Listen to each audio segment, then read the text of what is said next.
Assalamualaikum students. Now we will continue with our lecture chemical equation and reaction. We have just completed today types of chemical reaction. Further we are moving. We will cover today endothermic, exothermic and rate of reaction. So what is endothermic and exothermic reaction? See, two example is given over here. You can recognize water and ice. How water is converted into ice? It loses energy. It loses heat energy. It become ice. वो क्या करता है? Heat energy lose करता है तो ice में convert होता है. और आइस वाटर में कैसे कन्वर्ट होता है? जब वो हीट एनर्जी हम लोग क्या करते हैं, आइस को आप लो और सनलाइट में रख दो तो you will see the ice is melting. मतलब वो ऑब्जर्व कर रहा है. आइस जब ऑब्जर्व करता है तो वो वाटर में कन्वर्ट होता है. और वाटर क्या करता है? हीट लिबरेट करता है, हीट जनरेट करता है, मतलब गिव अप करता है हीट उसमें से माइनस होता है तो वो आइस में कन्वर्ट होता है. तो बेटर वे में यहाँ पे अंडरस्टैंडिंग के लिए एग्जांपल है एक्सोथर्मिक एंड इंडोथर्मिक. एक्सोथर्मिक में क्या हो रहा है? यहाँ पे heat is given out in the surrounding. मतलब वो हॉटर है, सराउंडिंग हॉटर देन सराउंडिंग है, सराउंडिंग से ज़्यादा गर्म होता है वो. और हीट क्या हो रहा है? दे रहे, वो हीट सराउंडिंग को दे रहा है, सराउंडिंग में ऐड हो रहा है हीट. रिएक्शन में से, प्रोडक्ट में से सराउंडिंग में हीट जा रहा है. इंडोथर्मिक में क्या होता है? वो कूलर होता है, सराउंडिंग से ज़्यादा ठंडा होता है टेम्परेचर. और वो क्या करता है? उससे रिएक्शन के लिए, रिएक्शन प्रोसेस होने के लिए वो हीट ऑब्जर्व करता है, सराउंडिंग से हीट लेता है, ऑब्जर्व करता है. तो उसको इंडोथर्मिक रिएक्शन बोलते हैं. Got it? Next slide. Heat is observed and given away in the process and reaction. जो रिएक्शन होता है, केमिकल रिएक्शन होता है, चाहे तो उसमें हीट ऑब्जर्व होगा या तो देगा केमिकल रिएक्शन में. तो अगर हीट क्या हो रहा है? ऑब्जर्व्ड हुआ, गिवन अवे हुआ. तो अगर ऑब्जर्व्ड होगा तो इंडोथर्मिक, अगर वो हीट दिया, लिबरेट किया तो एक्सोथर्मिक रिएक्शन होगा. Easy?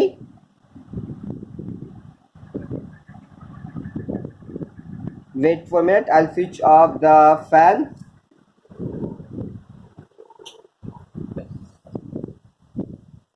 Not just switch off the fan.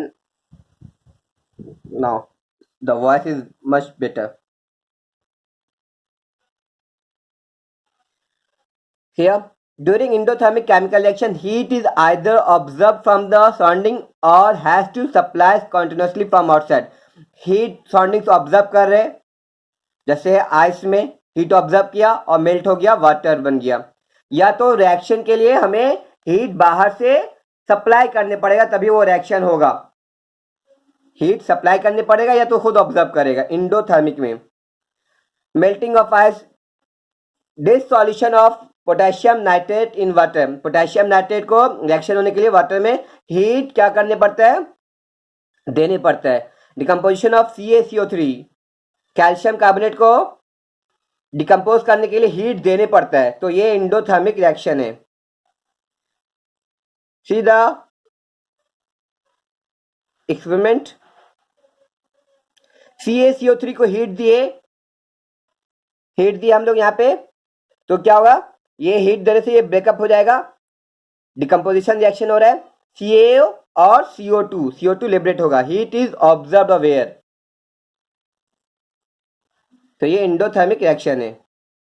Exothermic reaction में during exothermic process heat is given away when the reactant are transferred into product. जब reactant product में बन रहा है तो हीट क्या हो रहा है? सराउंडिंग को मिल रहा है, given away, हीट जनरेट हो रहा है, दे रहे, मतलब आसपास क्या हो रहा है? गर्म हो जाएगा. Formation of ice from water, ice बन रहा है. डिसॉल्यूशन ऑफ सोडियम हाइड्रोक्साइड जो पावरफुल बेस है या अल्कलाई है, जब हम लोग उसको पानी में डालेंगे तो क्या होगा? पूरा बीकर गर्म हो जाएगा. मतलब वो सराउंडिंग को हीट दे रहा है, जनरेट कर रहा है. कैल्शियम ऑक्साइड, चूने को पानी में डालेंगे तो चूना का पानी क्या होता है? गर्म हो जाता है, बबल्स आना स्टार्ट हो जाता है। आप घर पे ऑब्जर्व किए होंगे या आप अपने पेरेंट्स से भी पूछ सकते हो। कैल्शियम ऑक्साइड को ऐड करेंगे वाटर में, तो ये सब क्या एक्सोथर्मिक रिएक्शन है।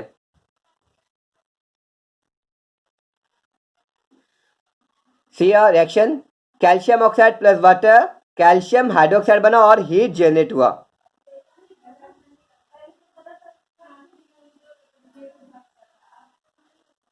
प्रिकॉशन क्या क्या है? Very large amount of heat liberated during this dilution of concentrated sulphuric acid. जब सल्फ्यूरिक एसिड पे वाटर डालते हैं तो बहुत ज़्यादा अमाउंट ऑफ हीट जनरेट होता है। तो ये यहाँ पे हमें जानना चाहिए कि जब भी हम लोग जैसे डालेंगे हीट तो बहुत ज़्यादा क्या होगा, गर्म हो जाएगा हमारा बीकर्स और वाटर इवेपोरेट होगा। तो वाटर क्या होगा, उससे क्या होगा, स्प्लैश होगा, तो गर्म वाटर हमारा बॉडी जल सकता है। तो इसी के लिए क्या करते हैं, एसिड में पानी नहीं डालते, पानी में एसिड डालते। ऑलवेज रिमेंबर, पानी में वाटर में we add acid, not we are adding water in the acid. Acid में पानी नहीं ऐड करते।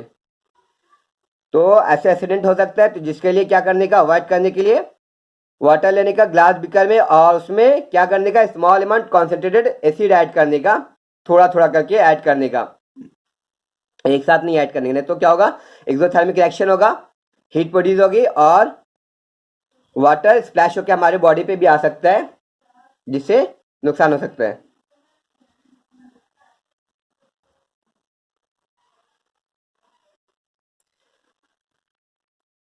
Rate of chemical reaction, chemical reaction कितना फास्ट हो रहा है, स्लो हो रहा है, कितना टाइम लग रहा है ना, कितना रेट। रेट का मतलब आप जानते होंगे, power. What is the power, rate of doing work, कितना स्पीड से काम कर रहे हैं तो हम लोग पावर बोलते हैं, उतना पावर ज्यादा हुआ। तो यहाँ पे कितना फास्ट केमिकल रिएक्शन हो रहा है, उस हिसाब से हम लोग बोलते हैं उसको केमिकल रिएक्शन का रेट। अब ये रेट क्या है, डिफरेंट रिएक्शन का अलग अलग होता है। तो कैसे हम लोग पढ़ने वाले, देखो यहाँ पे मैच स्टिक रफ सरफेस पे हम लोग जब उसको स्ट्राइक करते हैं तो क्या होता है, बर्न हो जाता है, फौरन चलता है ना। तो क्या ये फास्ट है। देखो आयरन क्या होता है, रस्टिंग, आयरन को जंग लगता है, रस्टिंग होता है, काफी टाइम लगता है, महीना 2 महीना 3 महीना। पेंटिंग क्या हो तो साल के बाद होता है ऐसा। तो ये स्लो प्रोसेस है, रिएक्शन हो रहा है ना यहाँ पे, लेकिन स्लो हो रहा है। बैटरी में अगर जब हम लोग बल्ब अटैच करते हैं तो क्या होता है, तुरंत बल्ब चालू हो जाता है। तो उसके अंदर क्या हो रहा है, रिएक्शन हो रहा है। आप 8th स्टैंडर्ड में पढ़े थे सेल के बारे में। तो रिएक्शन हो रहा है तो फौरन क्या होता है, बल्ब स्टार्ट हो जाता है। तो क्या हो रहा है, इमीडिएट रिएक्शन है। रेट ऑफ रिएक्शन किसके ऊपर डिपेंड होता है, टेम्परेचर, कॉन्सेंट्रेशन, प्रेशर, ये सब के ऊपर डिपेंड होता है। अगर ये सब अवेलेबल रहेगा तो रेट ऑफ रिएक्शन क्या होगा, फास्ट हो जाएगा। तो हम हर एक के बारे में, फैक्टर के बारे में हम लोग अभी देखेंगे। Factors affecting the rate of chemical reaction, कौन कौन से फैक्टर जो केमिकल रिएक्शन को अफेक्ट कर रहे हैं, स्लो कर रहा है, फास्ट कर रहा है, वो देखते हैं। तो see nature of the reactant, reactant है जो एलिमेंट रिएक्ट करने वाला है, जो केमिकल रिएक्ट करने वाला है, उसके नेचर के ऊपर डिपेंड होता है। वो कैसा है, वो कैसा है उसके ऊपर डिपेंड करता है कि रिएक्शन फास्ट होगा कि स्लो होगा। जैसे एग्जांपल है एल्युमिनियम एंड जिंक। मैंने सुबह मॉर्निंग में बताया था टाइप्स ऑफ रिएक्शन में कि कुछ रिएक्शन, कुछ एलिमेंट बहुत फास्ट है, दूसरे एलिमेंट को हटा देते हैं, मतलब वो एलिमेंट मोर रिएक्टिव है दूसरे एलिमेंट से। तो जो ज़्यादा रिएक्टिव है तो क्या करेगा, जल्दी रिएक्शन करेगा। तो reaction of zinc and aluminium in dilute HCl, zinc aluminium को डाले HCl में, तो एल्युमिनियम ने क्या किया, हाइड्रोजन से ज़्यादा रिएक्टिव है तो हाइड्रोजन को हटा दिया, यहाँ पे डिस्प्लेस किया, डिस्प्लेसमेंट रिएक्शन है, और हाइड्रोजन क्या हुआ, लिबरेट हुआ, एल्युमिनियम क्लोराइड बनता है। जिंक भी क्या करता है, हाइड्रोजन से ज़्यादा रिएक्टिव है तो जिंक भी क्या करता है, हाइड्रोजन को डिस्प्लेस करता है, जिंक क्लोराइड बनता है और हाइड्रोजन लिबरेट हो रहा है। लेकिन इसमें कौन फास्ट हो रहा है, ये इंपॉर्टेंट है। सिल्वर नाइट्रेट और सिल्वर नाइट बहुत ही कम रिएक्टिव होता है तो वो नहीं रिप्लेस करेगा हाइड्रोजन को, और वो वैसे का वैसे रहेगा। ये जो सीरीज है जो यहाँ पे दिख रहा है, ये बहुत इंपॉर्टेंट, आप नोट डाउन करो। रिएक्टिविटी सीरीज बोलते हैं इसको, कि कौन सा एलिमेंट कितना ज्यादा रिएक्टिव है। ऊपर वाला एलिमेंट ज्यादा रिएक्टिव है, कम होते जा, जैसे जैसे हम लोग डिसेंडिंग नीचे आ रहे, डिसेंड कर रहे, रिएक्टिविटी स्लो होते जा रही, कम होते जा रही है। तो पोटेशियम सबसे ज़्यादा रिएक्टिव, उससे कम सोडियम, उससे कम कैल्शियम, उससे कम मैग्नीशियम, उससे कम aluminium, zinc, iron, PB, lead, copper, mercury, silver और गोल्ड। तो गोल्ड सबसे लीस्ट रिएक्टिव है, सबसे कम रिएक्टिव है गोल्ड। इसी के लिए लेडीज पहनते तो देखो उसमें जंग नहीं लगता, उसमें वो वैसा का वैसा साल भर हमें दिखते रहता है। हाँ, वो फिर बाद में डस्ट पार्टिकल सेटल हो जाता है तो अलग बात है, लेकिन गोल्ड वैसे ही दिखते हैं। अब पोटेशियम को आप रख दो एयर में, सोडियम को, तो आग लग जाएगा, इतना फास्ट एक्शन करता है। अब सोडियम को एयर पे रखो तो फर्स्ट फिर क्या होगा, बर्निंग स्टार्ट होगा। तो सोडियम को क्या करते हैं इसके लिए, केरोसिन तेल में, ऑयल में ढक के रखते ताकि वो ऑक्सीजन के टच में नहीं रहे। तो ये सब रिएक्शन ऑटोमेटिक फटाफट रिएक्शन होने लगता है। तो ये आपको याद करने पड़ेगा। आप वीडियो स्टॉप करो और इसको नोट डाउन करो। रिएक्टिविटी सीरीज, जो ऊपर का है वो ज्यादा रिएक्टिव, जैसे जैसे नीचे आ रहा है वो कम रिएक्टिव होगा। ऊपर वाला क्या कर सकता है, नीचे वाले को डिस्प्लेस कर सकता है रिएक्शन में। जैसे मैंने टाइप्स ऑफ केमिकल रिएक्शन में बताया था डिस्प्लेसमेंट, ऊपर वाला नीचे वाले को डिस्प्लेस कर सकता है क्योंकि वो ज्यादा रिएक्टिव है। तो you have to note it down. Symbol दिया हुआ है आपका नाम के साथ, आप नोट डाउन कर सकते हैं। It's very very important. तो क्या हुआ, HCl लिबरेट हुआ होगा दोनों में मेटल जब एल्युमिनियम और जिंक ऐड हुआ। लेकिन क्या होगा, एल्युमिनियम क्या है, ज्यादा रिएक्टिव है तो फास्ट रिएक्शन होगा जिंक से। तो नेचर और रिएक्टिविटी ऑफ रिएक्टेंट इन्फ्लुएंस करता है किसको, रेट ऑफ रिएक्शन को। दूसरा फैक्टर क्या है, size of the particle. Size of the particle में हमेशा याद रखना, जितना छोटा साइज है रिएक्टेंट का, जो केमिकल रिएक्टेंट हम लोग रिएक्शन करवा रहे हैं, जितना छोटा साइज है उतना फास्ट रिएक्शन होता है। इसी के लिए आप केमिस्ट्री लैब में जाओ तो आपको ज्यादातर केमिकल क्या होंगे, ऑलमोस्ट सारे केमिकल पाउडर फॉर्म में रहेंगे, पाउडर फॉर्म में रहता है ताकि केमिकल रिएक्शन फास्ट हो सके। तो यहाँ पे देखो एक एक्सपेरिमेंट है, टाइल्स लिए मार्बल है ना, टाइल्स लिए, अब उसको अलग अलग फॉर्म में रखिए, पाउडर फॉर्म में, ये थोड़ा पीस है, ये एकदम सॉलिड पार्टिकल है। अब इसको क्या किए, पॉड ये स्मॉल वाले किधर रखिए और सॉलिड वाले किधर रखिए, उसके बाद चेक करें किसमें केमिकल रिएक्शन हो रहा है। दोनों में एसिड डालें, एसिड डाल के देखते हैं कि किसमें फास्ट रिएक्शन होता है। तो ये क्या देखा गया कि फास्ट रिएक्शन किसमें होगा, जिसमें छोटे छोटे पार्टिकल है। जिसमें बड़े पार्टिकल थे उसमें बहुत ही स्लो रिएक्शन हुआ। कार्बन डाइऑक्साइड क्या होगा, लिबरेट होगा। तो कार्बन डाइऑक्साइड यहाँ पे फास्ट लिबरेट हो रहा है, यहाँ पे स्लो लिबरेट हो रहा है क्योंकि इसका साइज कम है, इसका साइज बिगर है। तो साइज के ऊपर डिपेंड होता है केमिकल रिएक्शन। इंपॉर्टेंट क्वेश्चन आ सकते हैं, बोर्ड में आते हैं। Concentration of the reactant, reaction का परसेंटेज कितना है। कॉन्सेंट्रेशन का मतलब कि वाटर में जो रिएक्टेंट है उसका परसेंटेज कितना है, उसको कॉन्सेंट्रेशन बोलते हैं। जैसे यहाँ पे calcium carbonate with dilute HCl लिए और कैल्शियम कार्बोनेट का रिएक्शन कॉन्सेंट्रेटेड HCl में कर रहे। तो कॉन्सेंट्रेटेड वाला क्या होगा, फास्ट रिएक्शन होगा और CO2 लिबरेट होगा बहुत फास्ट। यहाँ पे स्लो होगा क्योंकि डाइल्यूट है, इसमें वाटर मिक्स ज़्यादा है, इसमें वाटर का परसेंटेज कम है, इसमें HCl का परसेंटेज ज़्यादा है। तो जितना ज़्यादा कॉन्सेंट्रेशन उतना ज़्यादा फास्ट रिएक्शन होगा।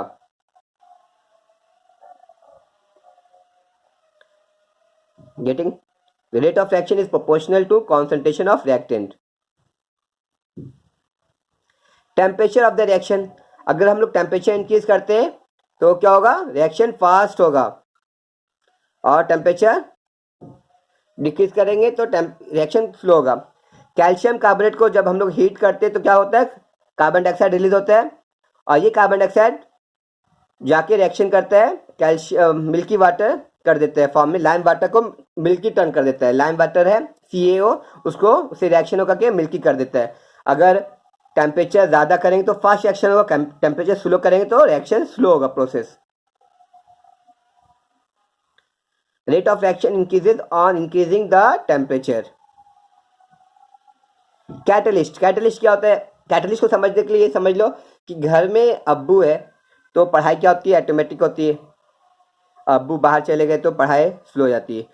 तो अब्बू जब घर में रहते हैं, अब्बू थोड़ी पढ़ाई करते हैं, हम लोग खुद करते हैं ना पढ़ाई। स्टूडेंट क्या करते हैं, अब्बू को देख के पढ़ाई करना स्टार्ट कर देते हैं। अम्मी है तो अम्मी को समझा देते हैं, अम्मी ऐसे थक गया।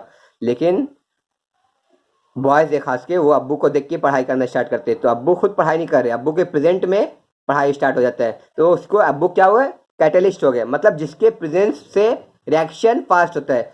वो खुद इन्वॉल्व नहीं हो रहा है, कैटलिस्ट खुद इन्वॉल्व नहीं होता है, उसके प्रेजेंस से क्या होता है, रिएक्शन फास्ट हो जाता है। तो what is the definition? The substance in whose presence the rate of chemical reaction changes without causing any chemical change to it। मतलब खुद केमिकल चेंजेस नहीं आ रहे उसके अंदर, जस्ट उसके प्रेजेंस में केमिकल रिएक्शन क्या हो रहे, फास्ट हो रहे, तो उसको क्या बोलेंगे, कैटलिस्ट बोलेंगे। केमिकल रिएक्शन चेंजेस हो रहे तो उसको कैटलिस्ट बोलते हैं। Let's see the example. Vegetable oil है ना, किसी चीज़ का ग्राउंडनट का ऑयल है या पाल्म ऑयल है, उसमें जब हम लोग निकेल ऐड करते हैं कैटलिस्ट और हीट देते हैं तो वो घी बन जाता है। ये घी है, वनस्पति घी, तो घी में कन्वर्ट हो जाता है। तो ये निकेल उसमें ऐड नहीं होता है, उसमें रिएक्शन नहीं कर रहा, वो जस्ट उस वहाँ पे प्रेजेंट है। तो क्या करते हैं, घी ऑयल है वो घी में कन्वर्ट हो जाते हैं। आप देखा डालडा जिसको बोलते हैं, घी मतलब डालडा, वो दूध वाला घी नहीं, ये डालडा वाला घी है। डालडा को भी घी बोलते हैं ना।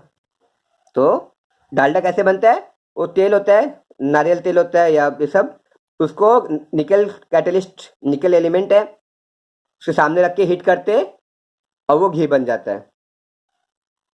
और क्या है, मैग्नीशियम ऑक्साइड भी क्या है, डिकम्पोज करता है, किसको, पोटेशियम क्रोमेट को, क्लोरेट को डिकम्पोज करने में हेल्प करता है।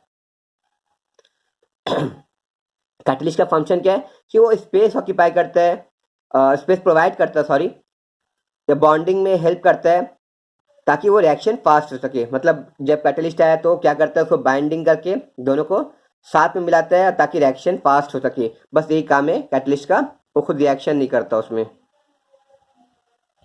यहाँ पे दिखा रहा है कि रिएक्टेंट है, हम लोग कर रहे खुद से जाएगा तो बहुत लंबा प्रोसेस है, ऊपर ये कर रहा है, ये कैटलिस्ट ले आए तो वो फटाफट फटाफट उसको रिएक्शन करवा रहे हैं। ऑक्सीडेशन एंड रिडक्शन बाद में मैं कंटिन्यू लगते हैं नेक्स्ट लेक्चर में इंशाल्लाह। अस्सलाम वालेकुम।